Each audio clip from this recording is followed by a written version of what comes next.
guts, grit, or balls to deal with this.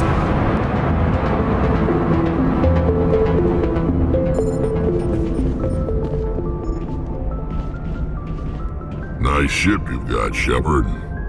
What can I do for you? What's your story, Wrex? There's no story. Go ask the Quarian if you want stories. You Krogans live for centuries. Don't tell me you haven't had a few interesting adventures.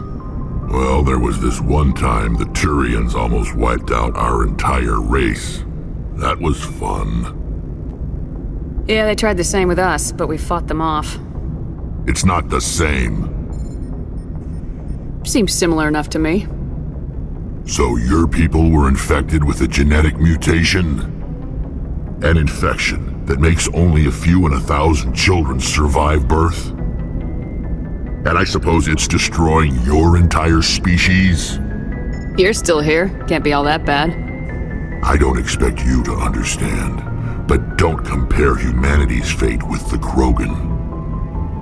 I was just making conversation. I wasn't trying to upset you. Your ignorance doesn't upset me, Shepard. As for the Krogan, I gave up on them long ago. The Genophage infected us, but it's not what's killing us. What can you tell me about the Genophage? Ask the Salarians if you want details. They made it. All I know, it makes breeding nearly impossible. Thousands die in stillbirth, and most never get that far. Every Krogan is infected, every one. And no one's rushing to find a cure. Why don't the Krogan try to find a cure? When was the last time you saw a Krogan scientist? You ask a Krogan, would he rather find a cure for the Genophage or fight for credits? He'll choose fighting every time. It's just who we are, Shepard. I can't change that. Nobody can. Are your people really dying? We're sure not getting any stronger. We're too spread out. None of us are interested in staying in our own system. Lots of species have left their homes and prospered. But they go to colonize new worlds. We're not settlers. We're warriors. We want to fight. So we leave. Hire ourselves out. And most of us never go back. So long, Wrex. Shepard.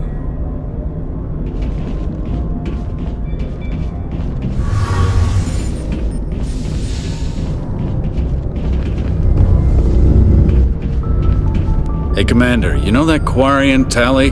She's been spending all her time down here asking me about our engines. I'll tell her to leave you alone. What? No, she's amazing. I wish my guys were half as smart as she is.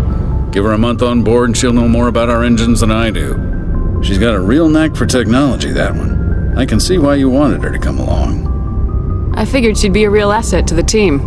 You got an eye for Tali, Commander, but I'm guessing that's not why you came down here. Where else have you served, Adams? If you name a class of Alliance ship, I've probably served on it. Everything from dreadnoughts and carriers right down to frigates like the Normandy. My last assignment was on the Tokyo, only a cruiser, but she was a good ship. Couldn't hold a candle to the Normandy, though. I want to know more about the Normandy. She's the best ship I've ever served on, probably the fastest vessel ever designed, and she's the only one using the new Tantalus drive core. What's so special about the Tantalus drive core? Proportionally, it's about twice the size of any other vessel. Not only are we faster, but we can run at FTL speeds longer before we have to discharge the core. Carry on, Adams. Aye, aye, Commander. Your ship's amazing, Shepard. I've never seen a drive core like this before. I can't believe you were able to fit it into a ship this small. I'm starting to understand why you humans have been so successful. I had no idea Alliance vessels were so advanced. I don't like the idea of aliens studying the architecture of Alliance ships. We're on the same side here. My people have more reason to hate the Geth than anyone, remember? But you can't blame me for being a little excited. I never dreamed I'd get a chance to travel on a ship as advanced as the Normandy. I had no idea you found ship technology so interesting. It comes with being a Quarian. The migrant fleet is the key to the survival of my people. Ships are our most valuable resource. But we don't have anything like this. We make do with cast-offs and second-hand equipment. We just try to keep them running for as long as we can. Some of the fleet's larger vessels date all the way back to our original flight from the Geth. I can't believe your fleet's still using ships that are 3 centuries old. They're constantly being repaired, modified, and refitted. They aren't pretty, but they work. Mostly. We've tried to make ourselves as independent as possible on the flotilla, grow our own food, mine, and process our own fuel. But some things we just can't make on our own. A patch to maintain the hull integrity requires raw materials we just don't have. That's why our pilgrimages are so important. Tell me about your people. Our lives aren't easy. Resources are scarce, and we are constantly on the move.